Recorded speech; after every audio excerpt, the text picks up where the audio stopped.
بسم اللہ الرحمن الرحیم۔ دو اہم عدالتی معاملات پہ گفتگو کریں گے کہ توہین عدالت کا حکومت کو سامنا کرنا پڑے گا یا اس کی ریویو پٹیشن ایکسیپٹ ہو جائے گی، آخر ہوگا کیا، اس کے ساتھ ساتھ جائزہ لیں گے کہ کیا ملک میں نئے انتظامی یونٹس صوبوں کی ضرورت ہے، اگر ہے تو یہ سیاسی معاملہ ہے یا انتظامی معاملہ ہے، کیا اس سے ملک کا گورننس کا نظام بہتر ہو سکتا ہے، اس حوالے سے بھی جائزہ لیں گے۔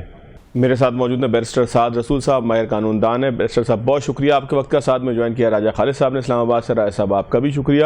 سعد صاحب سر، آپ ابتدا میں ذرا اس کی ہمیں قانونی ڈیفینیشن سمجھائیے گا کہ اب دو درخواستیں ہیں عدالتوں کے سامنے، ایک ہے پاکستان تحریک انصاف کی توہین عدالت کی درخواست جو حکومت کے خلاف ہے، اور دوسری حکومت کی ہے ریویو پٹیشن کہ جو اس فیصلے کے خلاف ہے کہ جس سے بانی تحریک انصاف کو صحت کے حوالے سے کوئی ریلیف دیا گیا تھا۔ تو اگر قانونی نقطہ نظر سے دیکھا جائے تو کون سی زیادہ مضبوط ہے اور کون سی دوسرے فریق کو مشکلات میں گھیرنے کا سبب بنے گی؟ پاکستان کی جورسپروڈنس کچھ اس طرح چل رہی ہے کہ یہ پریڈکٹ کرنا تو بہت ہی مشکل ہے کہ کسی بھی دن عدالت کے کسی فیصلے کے اندر کیا ہوگا، لیکن اگر میں صرف قانونی پرسپیکٹو سے بات کر سکوں تو ریویو جس کو نظر ثانی کی درخواست کہتے ہیں، اس کا ایک بڑا ہی مختصر سا، بڑا ہی نیرو اس کا سکوپ ہوتا ہے۔ اس کے اندر بہت ہی کم ایسے مواقع ہیں پاکستان کی جوڈیشل تاریخ کے اندر جس میں ریویو کے اندر کوئی سیریس ریلیف دیا گیا ہو۔ ریویو کا قانون یہ کہتا ہے، اور میں انگریزی میں سپریم کورٹ کا ہی ایک فریز استعمال کروں گا اور آپ کی اجازت سے سننے والوں کے لیے اس کا ترجمہ کر دوں گا۔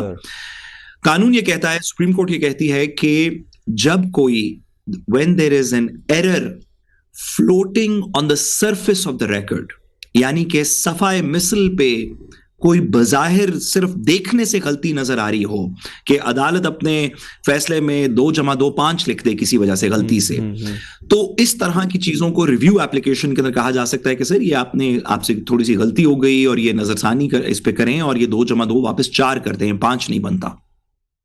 قانونی پوائنٹس جو کہ مین پٹیشن میں آرگیو کر چکے ہوں، کوئی بھی فریق اگر قانونی پوائنٹ ایک آرگیو کر چکی ہو تو اس کے بعد اس قانونی پوائنٹ کو واپس آرگیو نہیں کیا جا سکتا ریویو میں۔ ریویو ایک اپیل نہیں ہے، وہ صرف کوئی ایرر ٹھیک کرنے کی بات ہے۔ تو حکومت کا یہ کہنا ہے کہ عدالت کو ہم اس بات کے لیے ریویو کر رہے ہیں کہ آپ پرائیویٹ ہسپتال میں نہ بھیجیں، اور عمران خان صاحب کو کسی سرکاری ہسپتال میں سرکاری معالجین کے تھرو علاج اگر آپ کروانا چاہتے ہیں تو کروا لیں، لیکن ان کی فیملی کو، ان کے اپنے ڈاکٹرز کو، کسی پرائیویٹ ہسپتال کے ڈاکٹرز کو اس کے اندر انوالو نہ کریں۔ یہ متن ہے حکومت کے ریویو کا۔ ایک حکومت نے اور ریویو کے اندر پوائنٹ لیا اور وہ یہ ہے کہ آپ کی عدالت کی جورسڈکشن ہی نہیں تھی، یعنی کہ عدالت کا دائرہ اختیار ہی نہیں تھا یہ کام کرنے کا، یہ حکم صادر کرنے کا۔ یہ دونوں پوائنٹس عدالت کے سامنے ایڈیشنل اٹارنی جنرل نے پہلے دن بھی آرگیو کیے تھے جس دن حکم ہوا تھا۔ اس دن بھی کہا گیا تھا کہ آپ کا ریویو نہیں بنتا، اس دن بھی کہا گیا تھا کہ آپ یہ نہ کریں، ہم بطور حکومت اس کو کر دیں گے اور ہم یہاں لے جائیں گے وہاں لے جائیں گے۔ تو خالصتاً قانونی اصطلاح میں یہ ریویو کا چانس تھوڑا کم لگتا ہے۔ عدالت نے یہی پوائنٹس جو ریویو میں دیے گئے ہیں، جو ریویو میں حکومت آرگیو کر رہی ہے، عدالت نے یہ پہلے ہی سن کے ان کے باوجود ایک فیصلہ دائر کیا اور ایک فیصلہ صادر کیا، اور میرا نہیں خیال کہ اس ریویو کے اندر کوئی بہت زیادہ حکومت کو پذیرائی ملے گی۔ اس کے ساتھ ساتھ جو دوسری پٹیشن ہے وہ ہے کنٹیمپٹ کی۔ کنٹیمپٹ کا، اور یہ والی کنٹیمپٹ ہے ڈس اوبیڈینس آف کورٹ آرڈر کی کنٹیمپٹ ہے، اس کو کہتے ہیں۔ یہ کنٹیمپٹ یہ ہے کہ عدالت نے ایک حکم صادر کیا اور فریقین نے جنہوں نے اس حکم کو امپلیمنٹ کرنا تھا انہوں نے اس طرح امپلیمنٹ نہیں کیا جیسے کہ عدالت نے کہا تھا۔ اور یہ بات کرتے ہوئے پی ٹی آئی کے لوگ، P T I as a party, P T I کے وکلا 2-3 باتیں کرتے ہیں۔ ایک وہ کہتے ہیں کہ ایک آپ نے پمز نہیں لے کے جانا تھا، الشفا لے کے جانا تھا۔ اب اس کے اندر تو تقریباً بات ایکسیپٹ کر چکی ہے حکومت کہ وہ واقعی ان کو الشفا نہیں لے کے گئی۔ پی ٹی آئی نے بھی یہی کہا، حکومت بھی اس بات کو مانتی ہے کہ ہم نہیں لے کے گئے الشفا، ہم صرف پمز لے کے گئے، جس وجہ سے آپ نے دیکھا کہ پمز کی طرف سے ایک پریس ریلیز بھی جاری کی گئی۔ دوسرا حکومت کہتی ہے کہ دوسرا کنٹیمپٹ کے اندر کہا جا رہا ہے کہ عدالت نے حکم دیا تھا کہ عمران خان صاحب کو الشفا 2 چیزوں کی وجہ سے رکھا جائے گا۔ ایک ان کی تشخیص کی جائے گی کہ ان کو ایگزامن کیا جائے گا کہ ان کو بیماری کیا کیا ہے، اور دوسرا ان کو ٹریٹمنٹ دی جائے گی۔ یعنی کہ 2 چیزیں، ایگزامینیشن اور ٹریٹمنٹ، دونوں پوری ہونے تک عمران خان صاحب کو عدالت کے حکم کے تابع الشفا میں رکھنا تھا۔ نہ صرف کہ الشفا لے کے نہیں گئے، بلکہ میرا خیال ہے اس وقت کسی کا بھی یہ آرگومنٹ نہیں ہے, حکومت کا بھی آرگومنٹ نہیں ہے کہ عمران خان صاحب کی ٹریٹمنٹ ہو چکی ہے, کہ اب انہیں کوئی بیماری نہیں ہے, ان کی صحت واپس ٹھیک ہو چکی ہے اور ان کی ٹریٹمنٹ پوری ہوگی. سو دوسرا کنٹمپٹ کا گراؤنڈ پی ٹی آئی کی طرف سے یہ ہے کہ آپ کے حکم میں, سپریم کورٹ کے حکم میں جو ایگزامینیشن اینڈ ٹریٹمنٹ لکھا ہوا تھا وہ پورا نہیں ہو سکا. اور تیسرا ان کا کنٹمپٹ کا گراؤنڈ یہ ہے کہ آپ نے ایک بورڈ بنایا تھا, سپریم کورٹ نے بورڈ بنایا تھا جس میں عمران خان صاحب کے ذاتی معالج بھی اور بہن بھی شامل تھیں. تو اس بات کو بھی اب حکومت تسلیم کر چکی ہے کہ وہ بورڈ کہیں پہ اکٹھے نہیں بیٹھا, یعنی کہ اس رات تو ڈاکٹر فیصل اور عمران خان صاحب کی بہن عظمیٰ جو اس میں شامل تھیں وہ دونوں بھی اکٹھے نہیں تھے. تو باقی کے بورڈ اور باقی کے ایکسپرٹس تو سرٹنلی الشفا کے اندر موجود نہیں تھے. حکومت نے اپنی طرف سے ایک پمز کا بورڈ بنایا جس کے اندر نہ عمران خان صاحب کی بہن شامل تھیں, نہ ڈاکٹر فیصل شامل تھے, نہ الشفا کے تابع یہ بورڈ تھا. ایک پمز کا بورڈ بنا جس میں آپ نے الشفا سے ادھر ادھر سے ڈاکٹر ضرور لے لیے ہوں گے, لیکن یہ حکومت جو عدالت کا آرڈر ہے اس کو یہ نہیں کہہ سکتے کہ اس کو امپلیمنٹ کیا جائے. اور لاسٹ بات جو آرڈر کے آخری بات کہ عدالت کا یہ بھی حکم تھا کہ عمران خان صاحب کی اپنی فیملی سے اور اپنے ڈاکٹر سے فری رسائی کرائی جائے تھرو آؤٹ علاج کے اندر. اور ہم دیکھ رہے ہیں کہ اب اس کے اندر بھی کافی دن گزر چکے ہیں, تو اس ایک رات کی اندھیری میٹنگ کے علاوہ عمران خان صاحب سے کسی اور کی ملاقات بھی نہیں ہوئی اس کے بعد. تو صاحب میں جو اسٹیبلش کر پایا ہوں, سمجھ پایا ہوں, وہ یہ ہے کہ حکومت کی جو پٹیشن ہے وہ بہت گراؤنڈز بے شک جتنے مرضی مضبوط ہو, لیکن اس کے لیے نیرو پیسیج ہے بہت, اور جو توہین عدالت کی درخواست ہے اس کے لیے ایک بہت وائڈ قسم کی ایک سڑک ہے, اس میں کئی امکانات موجود ہیں. سر اسی طرح جی بات بالکل درست ہے, اور حکومت کی جو گراؤنڈز ہیں وہ بھی کوئی اتنی مضبوط نہیں. رائے صاحب آپ کیا سمجھتے ہیں, جس طرح سے ساتھ صاحب یہ اسٹیبلش کر رہے ہیں کہ جی حکومت جو ہے وہ کمزور کے ساتھ ساتھ ایک نیرو پیسج کے اندر موجود ہے اور باقی توہین عدالت میں بڑی گنجائش ہے, تو آپ کو کیا لگتا ہے سر؟ اچھا دیکھیے فواد صاحب, میں پہلی بات تو رسول صاحب نے ٹھیک کہا کہ جو ہماری ریویو کی جورسڈکشن ہے سپریم کورٹ آف پاکستان کی, یا جو ہماری ایف سی سی ہے, ویسے بھی جو ریویو کا پاور ہوتا ہے وہ لمیٹڈ سکوپ ہوتا ہے. وہاں پہ اس میں ایرر کو دیکھا جاتا ہے, اومیشن کو دیکھا جاتا ہے, اور اگر کوئی omission ہے on the surface of the record, floating on the surface of the record, تو ان چیزوں کو کیور کیا جاتا ہے, انہیں دیکھا جاتا ہے.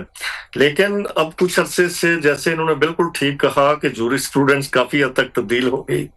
آپ دیکھ لیجئے کہ بھٹو کیس میں ایک پٹیشن دائر کی گئی اور جس میں بھٹو صاحب کو ہینگ کر دیا گیا, تو اس کیس کو 40-45 سالوں کے بعد زندہ کر کے, تو بلکہ شاید اس سے بھی زیادہ عرصہ ہو گیا ہوگا, تو اسے ریویو کیا گیا اور سپریم کورٹ نے قرار دیا جی کہ بھٹو صاحب کا جو ٹرائل تھا وہ فیئر نہیں تھا. ٹھیک ہے, انہوں نے سمجھے ایک حوالے سے اگر بھٹو صاحب ہینگ نہ ہوئے تو ساری اس پروسیڈنگ کو ہی ویشیٹ کر دیا. اب حالات بہت سارے ابھی بھی ماضی قریب میں فیصلے آئے ہیں جس میں ریویو کے ذریعے فیصلے کے بالکل کرکس کو, اس کی تھیم کو بدل کر رکھ دیا گیا.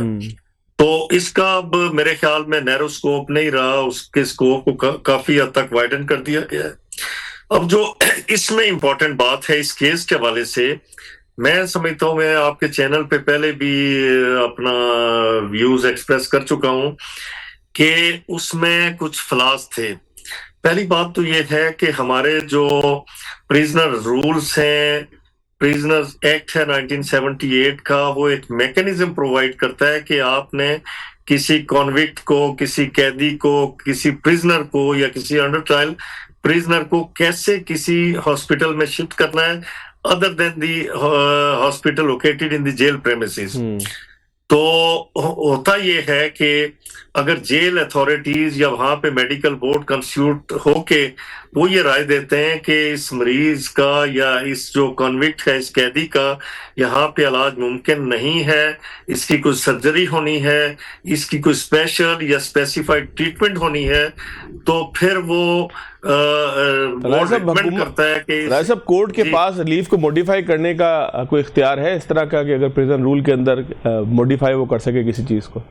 نہیں میں آتا ہوں اس کی طرف.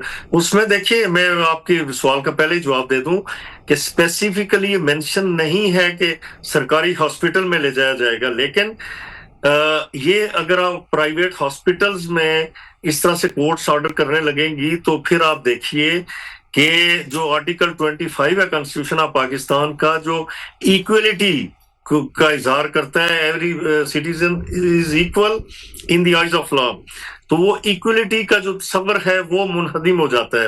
آپ ماضی قریب میں دیکھیں کہ میاں نواز شریف صاحب تھے، ان کا جو ایک پیمز کی ٹیم ہوا کرتی تھی، پیمز ہاسپٹل کی، وہ جایا کرتی تھی ان کے چیک اپ کے لیے، اور کبھی کبھار انہیں شاید پیمز لایا بھی جاتا تھا، لیکن سروسز ہاسپٹل میں ان کا ٹریٹمنٹ ہوتا رہا. انہی کی رپورٹس تھی، اور پھر شوکت خانم ہاسپٹل کی رپورٹس کی روشنی میں ریکمینڈ کیا گیا اور کیبنٹ نے ریکمینڈ کیا جی کہ ان کا علاج باہر کروایا جائے، انہیں ابراڈ بھیجا گیا. اس کا مطلب کیبنٹ نے جو ہے وہ موڈیفائی کیا نا ریلیف کو.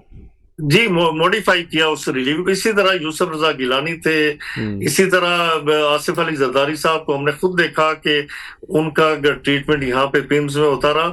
اگر سرکاری ہاسپٹل کے اندر وہ فیسلٹیز اویلیبل نہ ہو، وہ مشینری یا ایکوپمنٹس یا اسپیشلسٹ ڈاکٹرز اویلیبل نہ ہوں، تو پھر آپ کے پاس کوئی چارہ کار نہیں رہتا سوائے اس کے. لیکن رائے صاحب ابھی بھی سوال یہ پیدا ہوتا ہے کہ موڈیفائی کے لیے گراؤنڈ تو تبدیل ہو سکتا ہے نا، ضروری تو نہیں ہے کہ آپ. جی دیکھیں نا، میں یہی کہتا ہوں نا کہ سپریم کورٹ کا آرڈر، سپریم کورٹ نے دیکھنا کیا تھا کہ مریض کو اس کی کیئر کی گئی، اسے کیور کیا گیا، اس کی میڈیکیشن ہوئی، اس کے ٹیسٹ ہوئے، یہ سارا کچھ ہوا. اور ان کی بہن اس ڈاکٹرز کے ساتھ موجود تھیں، انہوں نے بھی کہا کہ ہی از فلی فٹ، کہ 120/80 ان کا بی پی ہے، اور وہ بالکل اشاش بشاش تھے، وہ ٹھیک تھے. خدا نہ خواستہ کہ اگر ان کی صحت کو کوئی نقصانات ہوئے ہوتے، وہ ان کی لائف ان ڈینجر ہوتی، اور اس سے خرابی صحت کی صورتحال میں انہیں واپس بھجوایا جاتا، تو میں سمجھتا ہوں کہ یہ کنٹمپٹ آف کورٹ بھی تھی، ایک انسانی جان کے ساتھ. ابھی سر آپ کی کیا اسسمنٹ ہے کہ یہ کنٹمپٹ آف کورٹ ہے یا نہیں ہے؟ میری ذاتی رائے میں کنٹمپٹ آف کورٹ نہیں بنتی، اس لیے کہ ٹھیک ہے ایک ہاسپٹل نہیں دوسرے، لیکن یہ جو ایگزیکٹو اتھارٹی نے دیکھنا ہے کہ اگر اس ہاسپٹل کے گرد بہت سارے بڑی تعداد میں لوگ جمع ہو گئے، لا اینڈ آرڈر کا مسئلہ پیدا ہو رہا تھا. میرے پاس نا وقت تھوڑا کم ہے، اگر آپ جواب دے دیں گے میں کنکلوڈ کروا لوں گا. سر کیا حکومت کسی کورٹ کے فیصلے کے حوالے سے خود سے طے کر سکتی ہے کہ جی کورٹ نے کہا تھا مثال کے طور پہ کہ دن کے وقت آپ نے یہ کام کرنا ہے، آپ کہیں کہ جی دن کے وقت چونکہ گرمی زیادہ تھی اس لیے میں نے رات کے وقت کر دیا، تو یہ حکومت موڈیفائی کر سکتی ہے؟ سر یہ اختیار ہوتا ہے؟ دیکھیں نا، جو امپلیمنٹنگ اتھارٹی ہے وہ دیکھتی ہے. ہم بہت عرصہ طویل عرصے سے کورٹس میں دیکھتے رہے کہ اگر ان کی جو جسٹیفیکیشن ہے وہ پلازیبل ہے، وہ جسٹیفائی کر پاتے ہیں کہ ہم دن کو لے کے کیوں نہیں گئے، رات کو لے کے آئے، وہ جسٹیفائی کر پاتے ہیں کہ جی ہم اس میں شفا میں کیوں لے کے نہیں گئے، ہم پیمز میں کن وجوہات کی بنیاد پہ لے کے گئے، تو پھر کنٹمپٹ نہیں لگتی، اور جو اس کے اوفینڈرز ہوتے ہیں وہ انہیں کنوکٹ نہیں کیا جا سکتا، انہیں سزا نہیں دی جا سکتی. ٹھیک ہو گیا. ساتھ صاحب بالکل ایک آخری کوئسچن ہے سر، جلدی سے کنکلوڈ کر دیجیے گا کہ عظمیٰ خانم صاحبہ جو ہیں ان کے اوپر بھی کنٹمپٹ آئے گی نہیں آئے گی، کیونکہ انہوں نے بھی تو سیاست کا پارٹ بنایا پوری پریس کانفرنس کی؟ سب سے پہلے تو میں رائے صاحب کی اصلاح سے ایگری نہیں کرتا. تقریباً جتنی بھی انہوں نے قانونی باتیں کی میرا اس سے تھوڑا سا ڈس ایگریمنٹ ہے. سب سے پہلی بات یہ کہ نواز شریف صاحب کو سرکاری ہسپتالوں کے اندر ایک دو دفعہ ضرور لے کے گئے، لیکن وہ کس قانون کے تحت ان کو نواز شریف ہسپتال جو جاتی عمرہ میں اس کے اندر داخل کروائی رکھا؟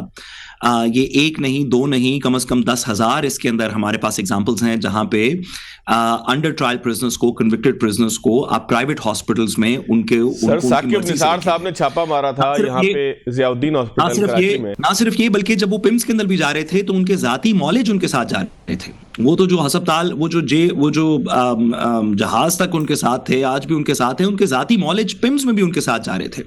زرداری صاحب جو 2000 کی دہائی تھی اس کے اندر ضیاء الدین ہسپتال کے اندر داخل رہے، جو اس وقت پبلک یونیورسٹی، جو کہ اس وقت پبلک سرکاری ہسپتال نہیں تھا، بعد میں اس کو چارٹر گرانٹ ہوا، پرائیویٹ ہسپتال تھا. 4 ساڑھے 4 سال اس کے اندر رہے. تو اور اس طرح کی بے تحاشا ہم ایگزامپلس دے سکتے ہیں, بے تحاشا ایگزامپلس ہیں. کم از کم میرے خیال رائے صاحب خود بھی جانتے ہیں, کم از کم 1000 اس طرح کی جورسپروڈنس کی ایگزامپلس ہیں جہاں پہ کسی بھی بزنس, بہت سے کراچی کے اس طرح کے بزنس مین ہیں, لاہور کے بزنس مین ہیں, بیوروکریٹس ہیں, جن کو انہوں نے کہا, جنہوں نے عدالت کے سامنے کہا کہ ہم اپنے خرچے پہ فلانی جگہ سے پرائیویٹ علاج کروانا چاہتے ہیں, وہ زیر حراست بھی تھے, حکومت ان کو ہتھکڑی میں لے کے جاتی تھی, واپس لے کے آتی تھی. تو یہ کوئی یہ بات کو پہلی دفعہ نہیں ہو رہی, اور یہ ضروری بھی نہیں ہے کہ ان کو وہیں پہ لے کے جایا جائے سرکاری ہسپتال. دوسری بات یہ کہ رائے صاحب نے فرمایا کہ ایگزیکٹو اتھارٹی اگر جسٹیفائی کر دے کہ اس نے جوڈیشل آرڈر سے کیوں ڈیویٹ کیا ہے تو پھر ٹھیک ہے. میرے خیال میں یہ بات بالکل غلط ہے. آرٹیکل 189 آئین پاکستان کا اور آرٹیکل 190 آئین پاکستان کا یہ لازم کرتا ہے ہر ایگزیکٹو اتھارٹی پہ, صوبائی اتھارٹی ہو, وفاقی اتھارٹی ہو, لوکل اتھارٹی ہو, کہ وہ سپریم کورٹ کے فیصلے کو من و ان تسلیم کریں گے. اگر وہ اس کو ماڈیفائی کرنا چاہتے ہیں, کوئی وجوہات ہیں ماڈیفائی کرنے کی, تو وہ واپس ایپلیکیشن سپریم کورٹ کے اندر دائر کریں گے, سپریم کورٹ سے اجازت لیں گے ماڈیفائی کرنے کی. اگر یہ اختیار دے دیا جائے کہ عدالت ایک حکم صادر کرے گی, آپ عمران خان صاحب کے فیصلے کو علیحدہ کر دیں, چھوڑ دیں, اگر ایک اختیار دے دیا جائے کہ عدالت سپریم کورٹ ایک حکم صادر کرے گی کہ نادرا فلاں کام کر لے, یا پولیس فلاں کام کرے, یا پٹوار فلاں کام کرے, یا ایف بی آر فلاں کام کرے, اور ایگزیکٹو اتھارٹی اپنی طرف سے اس کو ماڈیفائی کر دیں گی یہ سوچ کے کہ نہیں نہیں اصل میں ہم نے کچھ اور سوچا تھا, تو پھر تو ہمارا تمام عدالتی نظام ختم ہو جائے گا. آرٹیکل 189 کو نکال دیں آئین سے اس وجہ سے, آرٹیکل 190 کو نکال دیں آئین سے اس وجہ سے, اور پھر آپ جو مرضی کر لیں. لیکن جب تک یہ آئین ہے, یہ جورسپروڈنس ہے, یہ ہمارا نظام ہے, تو ایگزیکٹو اتھارٹی کے پاس از خود عدالت کے آرڈر کو چینج کرنے کا کوئی اختیار نہیں. یہ نہیں کہ چھوٹا موٹا اختیار ہے, کوئی اختیار نہیں ہے. اور اس کے اوپر کم از کم 2-3 ہزار ججمنٹس ہیں ہماری سپریم کورٹ کی. بہت شکریہ صاحب. ٹائم پورا ہو گیا تھا سر, 1 منٹ لے سکتا ہوں جی سر, 30 سیکنڈ اگر آپ جلدی سے رائے صاحب لے لیں. بالکل 30 سیکنڈ میں. بات یہ ہے کہ ان کا علاج مقصود تھا نا, ان کا چیک اپ مقصود تھا نا, ٹھیک ہے, ان کی میڈیکیشن مقصود تھی, اور جو ان کی سسٹر ہے, جو ان کے لیگل ایئرز ہیں, وہ کورٹ کا وہ ڈسسیٹسفائی نہیں ہے, دے آر سیٹسفائیڈ. تو سر ویسے مختصر علاج تو آپ کو ویسے ہی عدالت کے حکم کے باوجود کروانا چاہیے تھا, لیکن جب عدالت نے حکم دے دیا تو وہ حکم ماننا لازم ہے. علاج تو ویسے ہی وہ بیمار تھے جب جیل کے اندر, تو آپ ویسے ہی کروا دیتے جہاں مرضی سے کرواتے, لیکن جب عدالت نے حکم صادر کر دیا تو عدالت کا حکم ہے, یہ سیاست نہیں ہے, یہ عدالت کا حکم ہے. رائے صاحب آپ دونوں سینئر وکیل ہیں, دونوں کا پوائنٹ آ گیا. ظاہر ہے کہ عدالت میں بھی اس طرح کے پوائنٹس آئیں گے, 2-4-5 دن میں, ہو سکتا ہے 10 دن میں فیصلہ ہو جائے, پھر ہم دیکھتے ہیں کیا ہوتا ہے. آپ دونوں مہمانوں کا شکریہ. ناظرین ایک بریک لیں گے, بریک کے بعد آگے چلیں. بریک کے بعد ایک مرتبہ پھر خوش آمدید. میرے ساتھ موجود ہیں احمد بلال محبوب صاحب, سربراہ ہیں پلڈارٹ کے. احمد صاحب بہت شکریہ سر آپ کے وقت کا. سر یہ فرمائیے گا کہ ایک ایکسپو میں شریک تھا میں گزشتہ روز لاہور میں, نعرہ وہاں پر یہ لگا کہ میرا صوبہ میرا نظام. یہ نعرہ سر سیاسی محسوس ہوتا ہے, اکیڈمک ٹائپ کا محسوس ہوتا ہے, پاکستان میں اس کی ضرورت کہاں سے محسوس ہوتی ہے؟ اور اگر میں گفتگو کروں شاید خاقان عباسی صاحب کے ایک جملے کے اوپر, تو وہ کہتے ہیں کہ جی صوبوں کی بات کرتے ہیں تو وفاق بھی فیل ہو گیا ہے. تو کیا یہ نظام یا صوبے بنانا یا انتظامی یونٹس کا کسی قیام, یہ کسی کے فیلئر کی وجہ سے ہے یا مزید ضرورت کی وجہ سے ہے؟ مسلسل اپنے سابقہ پرفارمنس پہ نگاہ ڈالتے ہیں, اور جہاں جہاں آپ کو امپروومنٹ کی ضرورت محسوس ہوتی ہے اسے کرتے ہیں. یہ بڑی معمول کی بات ہے, دنیا کے ہر ملک میں ہوتا ہے. اب یہ جو اسیسمنٹ ہمارے انٹیریئر منسٹر صاحب کی ہے, یہ کسی انسٹیٹیوشن کی اسیسمنٹ نہیں ہے, یہ ان کی ذاتی اسیسمنٹ لگتی ہے, کیونکہ فیڈرل گورنمنٹ نے جس کا وہ حصہ ہے اس کو تو اس نے تو اس کو اون نہیں کیا. اس کے کئی دوسرے منسٹرز نے ان کی رائے سے اختلاف بھی کیا ہے.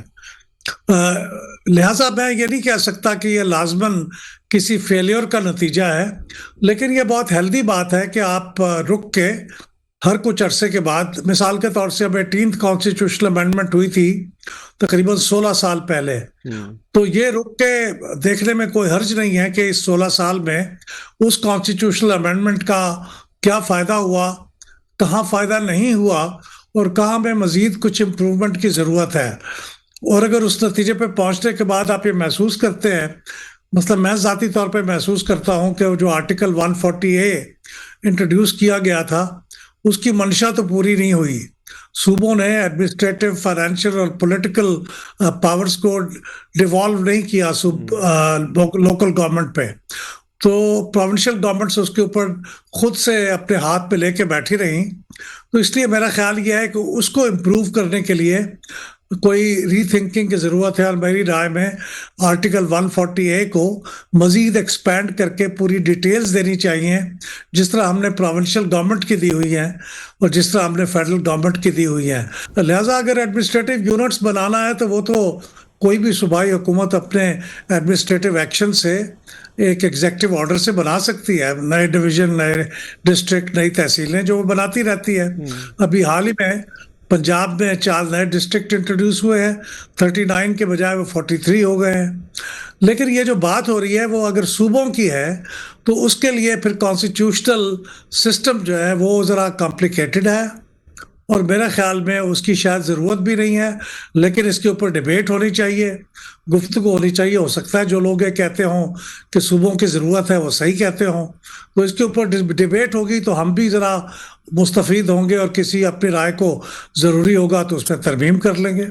اچھا سر، یہ سمجھنا میں آپ سے ضرور چاہوں گا کہ آخر آپ کیا سمجھتے ہیں کہ پاکستان میں کہاں ایسا مسئلہ آیا کہ جب بھی ہم صوبوں کی بات کرتے ہیں تو اس کو لسانی بنیاد پر دیکھا جاتا ہے. اگر ہزارہ کی بات کریں تو وہاں ایک ہزارہ اکائی کی بنیاد پہ دیکھا جاتا ہے. اگر ہم جنوبی پنجاب کی بات کریں تو کوئی سرائکی صوبے کا نعرہ لگاتا ہے. اسی طریقے سے جب سندھ تک ہم پہنچتے ہیں تو یہاں پر ایک شدید رد عمل آتا ہے اس بات پہ کہ آپ کیسے سندھ کی تقسیم کی بات کرتے ہیں، اور یہ بھی ایک لسانی بنیاد پہ ہوتا ہے، خاص جو ہے وہ نیٹو لوگوں کی طرف سے ہوتا ہے. تو یہ آخر کیا وجہ ہے کہ پاکستان میں ایک انتظامی معاملے کو ہم پولیٹیکل یا لسانی بنیاد پہ یا عصبیت کی بنیاد پر دیکھتے ہیں؟ یہ کہاں پر فالٹ لائن جو ہے وہ کریٹ ہوئی؟ کہ دنیا کے اندر جہاں بھی نئی ریاستیں یا صوبے بنے ہیں ان میں اور بھی فیکٹرز رہے ہیں، لیکن ایک ڈومیننٹ فیکٹر زبان کا رہا ہے. ہمارے ہمسائے میں انڈیا کے اندر جو صوبے بنے ہیں وہ موسٹلی زبان کی بنیاد پہ بنے ہیں. مطالبے بھی وہاں پہ زبان کی بنیاد پہ تھے، اور جو انہوں نے پھر بعد میں اسٹیٹس ری آرگنائزیشن کمیشن بنایا اس نے بھی جو ریکمنڈیشنز کی وہ بھی موسٹلی لنگوسٹک بنیادوں پہ تھی. تو اس لیے یہ بڑی نیچرل سی بات ہے کہ پاکستان میں بھی اگر مطالبہ ہو رہا ہے تو وہ لینگویج کی بنیاد پہ بھی ہو رہا ہے اور کچھ ہسٹوریکل ریزنز کی بنیاد پہ ہو رہا ہے. مثلا بھاولپور کے صوبے کا مطالبہ تو اس لیے کیا جا رہا ہے کہ وہ ایک ہسٹوریکلی وہ ایک الگ اسٹیٹ تھی جس نے پاکستان کے ساتھ الحاق کیا تھا. تو وہاں کے لوگ کہتے ہیں اس ریاست کے باؤنڈریز کو ریوائیو کیا جائے، بھلے اس کو اب صوبہ کہا جائے. تو مختلف وجوہات ہیں، کچھ بعض جغرافیکل ریزنز ہوتی ہے، کچھ آپ کی ڈیولپمنٹ کی ریزنز ہوتی ہیں کہ کہیں ایک ہی صوبے میں کچھ حصہ ڈیولپمنٹ میں آگے نکل جاتا ہے، کچھ پیچھے رہ جاتا ہے. تو وہاں پہ محسوس کیا جاتا ہے کہ ان دو حصوں کو الگ کر دیا جائے تاکہ وہ جو کم ڈیولپڈ صوبہ ہے وہ اپنی ڈیولپمنٹ پہ فوکس کر سکے. تو یہ وجوہات ہوتی ہیں. اچھا سر، ہماری سوسائٹی میں خاص طور پہ ہماری معیشت کے ساتھ ساتھ ٹیکس ریونیو کے اندر پھر انتظامی جو پوری لیئر ہے بیوروکریسی کی، کیا اس میں اتنی ڈیپتھ ہے کہ وہ 32-33 صوبوں کا لوڈ وفاق برداشت کر سکے؟ وفاق سے میری مراد یہ کہ کیونکہ یا تو FBR ہے اور صوبوں کے بھی جو اس وقت ریونیو بورڈز ہیں وہ بھی بہت بڑا کنٹریبیوشن تو وفاق کے لیے، اور پھر ٹھیک ہے کہ ان کا ایک اپنا سسٹم ہے، لیکن ظاہر ہے کہ یہ اگر اس کو مزید نیچے تک ڈیولو کریں گے تو یہ کیسے کام کریں گے؟ کیا ہماری پوری جو سوسائٹی ہے اس میں ہر طرح سے اکانومی ہو، پولیٹکس ہو، پولیٹکس میں چلیں آپ کہہ لیں کہ لوکل گورنمنٹ ہمارے یہاں رہی ہے، لیکن باقی جو چیزیں ہیں کیا وہ پاسبل ہوگی سر؟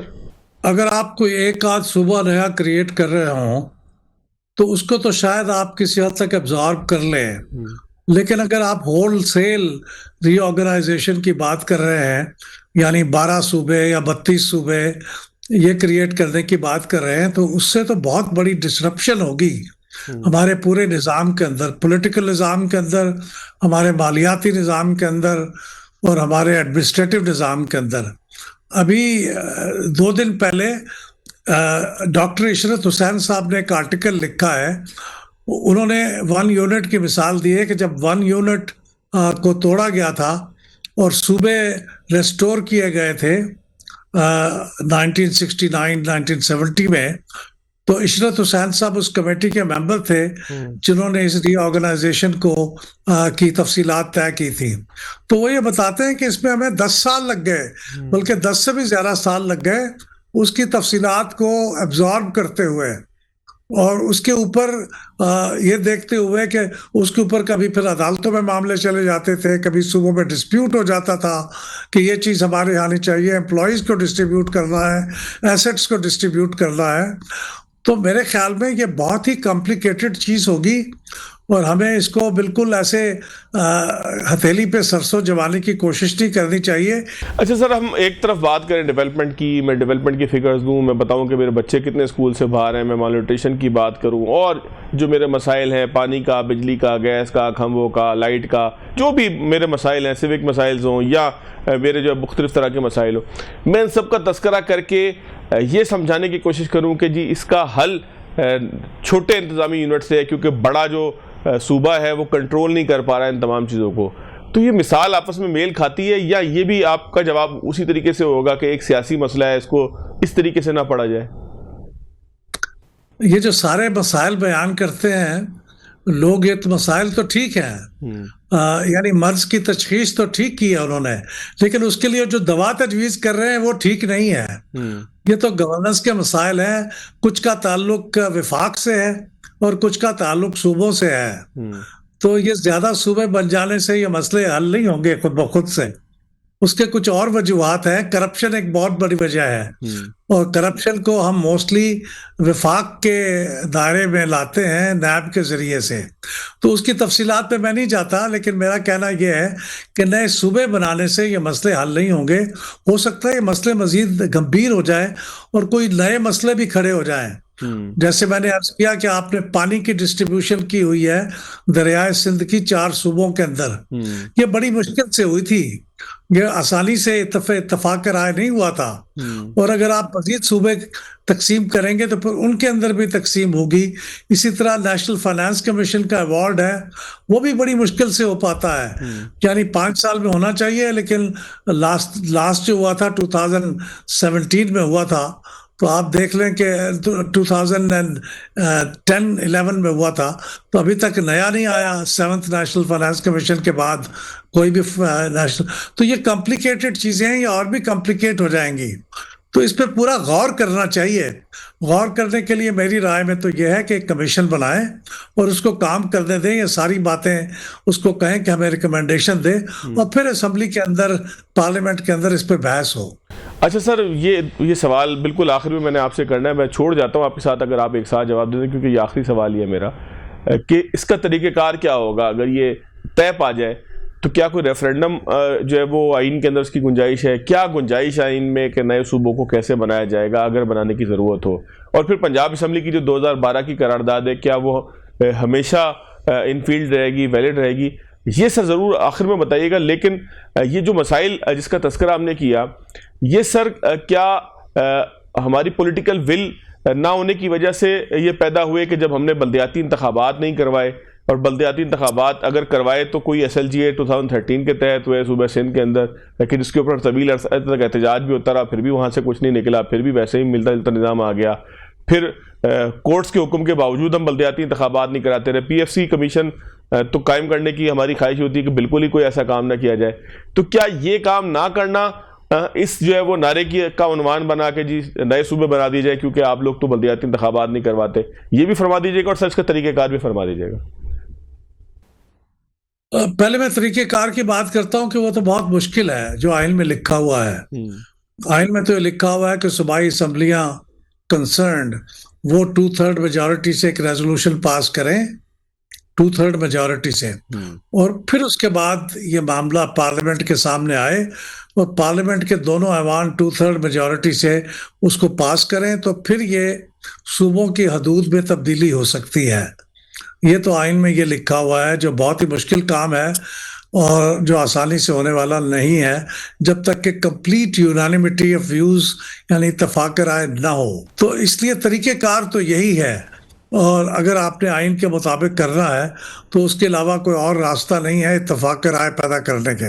اور میں بھول گیا کہ آپ کے سوال کا دوسرا حصہ کیا تھا؟ دوسرا حصہ یہ تھا کہ ہم پی ایف سی ایوارڈ نہیں کرتے، ہم جو ہے وہ بلدیاتی نظام ٹھیک سے نہیں لے کے آتے، تو کیا یہ وجہ ہے کہ ایسا مطالبہ سامنے آتا ہے پھر؟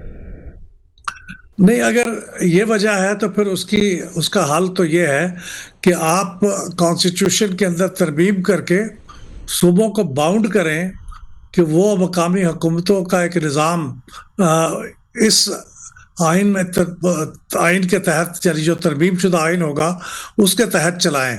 اس کے اندر مقامی حکومتوں کے اختیارات بھی ہوں، ان کی مختلف ٹیئرز ہوں، ان کی مدت ہو، یا بنیادی باتیں طے کر دی جائیں، جیسے انڈیا نے 93-94 میں اپنے ملک کے آئین میں 2 چیپٹرز انٹروڈیوس کیے تھے، ہمیں بھی یہ کرنا چاہیے۔ اور پھر اس بات کو بھی انشور کرنا چاہیے کہ مقامی حکومتوں کے جو فنڈز ہیں وہ ایڈیکویٹ، یعنی کم از کم 35% کے قریب ان کے فنڈز ہونے چاہیے ٹوٹل صوبے کے ڈیولپمنٹ فنڈ کا، اور وہ پھر تقسیم کریں کہ ایک کرائیٹیریا ہو جو آئین میں لکھا جائے، اور پھر انشور کیا جائے کہ یہ پیسے صوبے کے اندر رکے نہیں، یہ واقعی مقامی حکومتوں کو ڈسٹریبیوٹ ہو جائے۔ اگر آپ یہ ترمیم کر لیں گے تو پھر یہ اگر یہ وجہ ہے تو یہ وجہ ختم ہو جائے گی، پھر تو صوبے مجبور ہوں گے کہ وہ مقامی حکومتوں کا نظام چلائیں ایک ٹائم ٹیبل کے مطابق اور ایک دی گئی آئینی گائیڈ لائنز کے مطابق، تو پھر مسئلہ حل ہو جائے گا۔ اور ہماری رائے یہی ہے کہ یہ کام کرنا کہیں بہتر اور آسان ہوگا کہ آپ آئین میں ترمیم کر دیں اور مقامی حکومتوں کے اختیارات اور ان کا دائرہ کار اس کے اندر واضح کر دیں، تاکہ صوبے اس کو روک نہ سکیں اور صوبے اپنی مرضی سے وہ نظام کو کمزور نہ بنائیں۔ بالکل ٹھیک، بہت شکریہ سر آپ کے وقت کا۔ ناظرین، آج کے پروگرام سے اتنی اجازت دیجیے گا، اللہ حافظ۔